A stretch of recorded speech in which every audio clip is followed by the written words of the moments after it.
મિત્રો, શું તમારા ઘરમાં માતાજીનો વાસ છે કે નહીં? શું તમારા ઘરમાં માતાજીના આશીર્વાદ છે કે નહીં? શું તમારા પરિવાર પર તમારા કુળદેવીના આશીર્વાદ છે કે નહીં?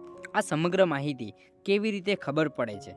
તો મિત્રો, અમે તમને આ વિડીયોમાં જણાવવા જઈ રહ્યા છીએ કે આપ ખૂબ જ સરળતાથી કેવી રીતે જાણી શકો છો કે આપણા પરિવાર પર અથવા તો આપણા ઘર પર ભગવાનના આશીર્વાદ છે કે નહીં.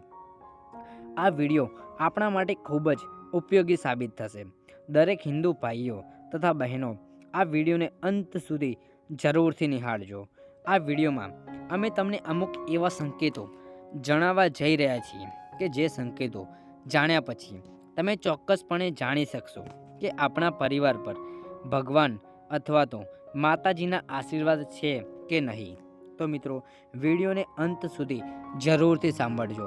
અમે તમને આ વિડીયોમાં 15 સંકેતો જણાવવા જઈ રહ્યા છીએ, જે સંકેતો આપણે જણાવશે કે આપણા પરિવાર પર અથવા તો આપણા ઘર પર ભગવાનના આશીર્વાદ રહેલા છે કે નહીં.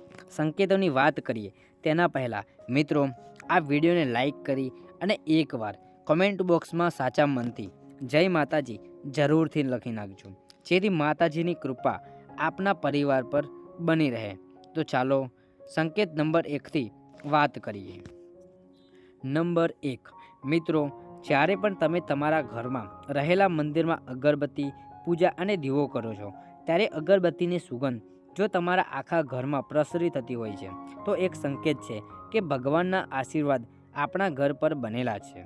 નંબર 2, જ્યારે પણ તમે તમારા ઘરમાં પ્રવેશ કરો છો ત્યારે તેમને એક શાંતિનો અનુભવ થાય છે. જ્યારે તમે બહારથી ઘરના રૂમમાં પ્રવેશ કરો છો ત્યારે તમને અકલ્પનીય શાંતિનો અનુભવ થાય છે. તે પણ એક સંકેત છે કે આપણા ઘરમાં પોઝિટિવ શક્તિનો વાસ રહેલો છે અને આપણા ઘરમાં માતાજીના આશીર્વાદ બનેલા છે. નંબર 3, દીવાની જ્યોત લાંબા સમય સુધી ચાલતી રહે છે તો પણ સમજવું કે તમારા ઘરમાં ભગવાનનો વાસ રહેલો છે. જ્યારે પણ તમે મંદિરની અંદર પૂજા કરો છો, અગરબત્તી કરો છો અને પ્રગટાવેલ દીવાની જ્યોત ખૂબ જ લાંબા સમય સુધી ચાલી રહે છે તો સમજવું કે તમારા ઘર ઉપર ભગવાનના આશીર્વાદ બનેલા છે. નંબર 4, જો તમે રાત્રે સૂતા હોય અને અડધી રાત્રે નીંદર ઉડી જાય છે અને આ નીંદર ઉડવાનો સમયગાળો 2 થી 5 વાગ્યા વચ્ચેનો છે તો પણ તે એક સારો સંકેત છે કે આપણા પરિવાર ઉપર ભગવાનના આશીર્વાદ બનેલા છે. 2 થી 4 વાગ્યાનો સમયગાળાને બ્રહ્મ મુહૂર્ત તરીકે ઓળખવામાં આવે છે.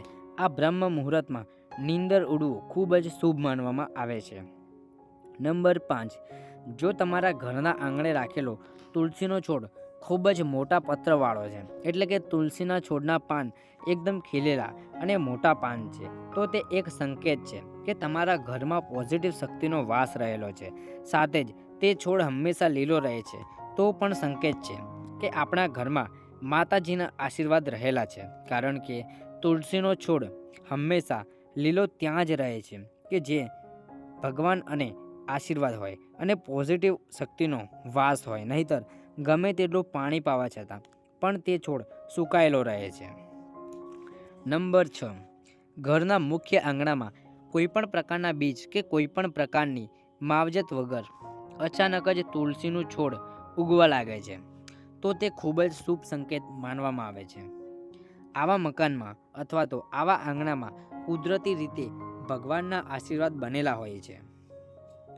નંબર 7, ઘરની દિવાલમાં 3 ગરોળીનું એક સાથે બતાવવું પણ ખૂબ જ શુભ માનવામાં આવે છે. આવા સંકેતી શાસ્ત્રો પ્રમાણે એવું માનવામાં આવે છે કે જે સંકેતો જે ઘરમાં માતાજીના લક્ષ્મીના આશીર્વાદ બનેલા છે.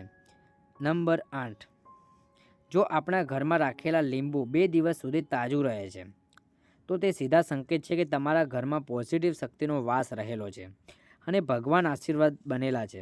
નહીંતર 2 દિવસમાં લીંબુનું એકદમ કાળું પડી જવું તે નેગેટિવ ઉર્જા દર્શાવે છે. નંબર 9, જો આપણા ઘરના આંગણે રોજ ગાય માતા આવીને ઊભા રહે છે તો પણ તે એક પોઝિટિવ શક્તિ દર્શાવે છે. આપણા ઘર ઉપર માતાજીના આશીર્વાદ બનેલા છે તેવું દર્શાવે છે. જેથી આવી પરિસ્થિતિમાં તે ગાય માતાને રોજ રોટલી ખવડાવવી જોઈએ. નંબર 10, તો આપણા પરિવારમાં દરેક સદસ્ય અને દરેક સભ્ય મળીને રહે છે તો પણ તે એક ભગવાનના આશીર્વાદ છે, કારણ કે અત્યારના આધુનિક સમયમાં દરેક પરિવાર હળી મળીને રહેતો નથી. જે પણ પરિવારમાં નેગેટિવ ઉર્જાનો વાસ હોય છે તે પરિવાર એકત્ર થઈને રહેતો નથી, જેથી સુખમય રીતે રહેતા પરિવારમાં ભગવાનના આશીર્વાદ બનેલા હોય છે. નંબર 11, જો કોઈ પણ નવદંપતિ છે તેના ઘરે પહેલું સંતાન દીકરી તરીકે જન્મ લે છે તો પણ તે ઘરમાં માતા લક્ષ્મીના આશીર્વાદ આજીવન બનેલા રહે છે. દીકરીનો જન્મ થયો હોય તે માતાજીના આશીર્વાદ સાક્ષાત દર્શાવે છે.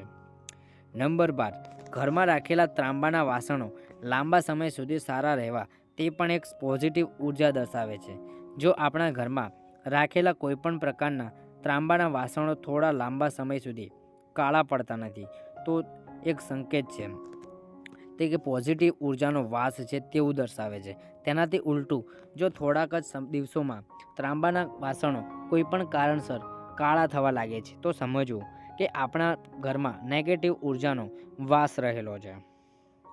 નંબર 13, ઘરના આંગણે પક્ષીનો કલરવ અથવા તો પક્ષીનું રહેણાંક હોય અથવા તો આપણા આંગણામાં પક્ષીએ માળો બાંધ્યો હોય તો પણ આ એક સંકેત છે કે આપણા ઘર ઉપર ભગવાનના આશીર્વાદ બનેલા છે અને પોઝિટિવ ઉર્જાનો વાસ રહેલો છે.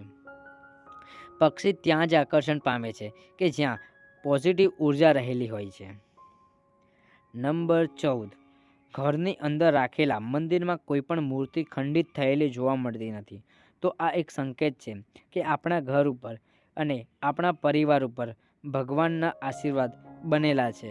આનાથી વિપરીત પરિસ્થિતિમાં જો તમારા મંદિરમાં રહેલી કોઈ પણ મૂર્તિ ખંડિત અવસ્થામાં જોવા મળે છે તો ભગવાન આપણાથી નારાજ છે તેવું દર્શાવે છે. આવા સમયમાં યોગ્ય પૂજા કરીને ફરીથી નવી મૂર્તિ સ્થાપિત કરવી જોઈએ.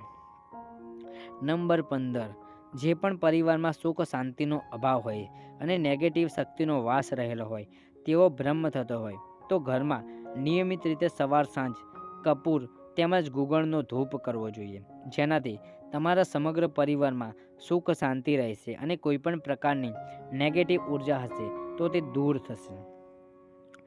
મિત્રો, આ વિડીયોને આપ જેટલો વધારે શેર કરશો તેટલું જ આપને પુણ્ય પ્રાપ્ત થશે, કારણ કે આવી માહિતી કોઈકને મોકલવી તે પણ એક પુણ્યનું કામ છે. તો ખાસ મિત્રો, આ વિડીયોને તમારા પરિવાર મિત્રોમાં શેર કરવાનું ભૂલશો નહીં અને ખાસ સાચા મનથી એકવાર કોમેન્ટ બોક્સમાં જય માતાજી જરૂરથી લખી નાખજો, જેથી માતાજીની કૃપા આપ સૌના પરિવાર પર બની રહે. અને મિત્રો, આપણી આ ચેનલને સબસ્ક્રાઈબ કરવાનું પણ ભૂલશો નહીં, જેથી આવી જ માહિતી આપને સમયસર મળતી રહે. ફરી મળીશું મિત્રો કોઈ નવા એપિસોડ સાથે. ખૂબ ખૂબ ધન્યવાદ. જય માં ગાત્રાડ. જય શ્રી કૃષ્ણ.